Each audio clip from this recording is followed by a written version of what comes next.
eny antele marony olo nagnatsikatsiky fa fokoninao samirere naezagnar nampitambatra antsika roe ifakatia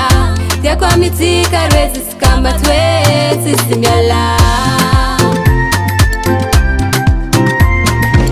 heritreritry saraka zaitsagnaty loharavaty izy kola magnezagna sao tsy mety miakapanga taty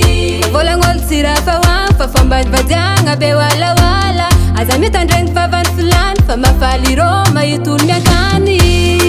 safaninao atiako sisy andra ialako anao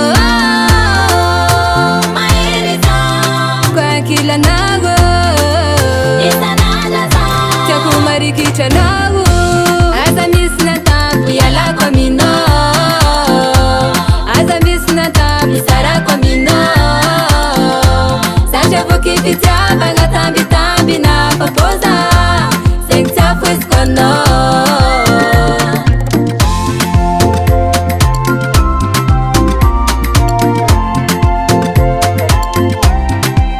na ilatsika ambany lagnitry tany avitry ambony ary na ino misy ho fitiavako anao raza voavony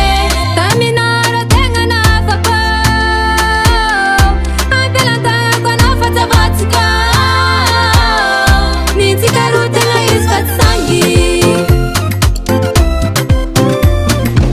heritreritry saraka zaitsy agnaty loharavaty izy kola magnezagna sao tsy mety miakapanga taty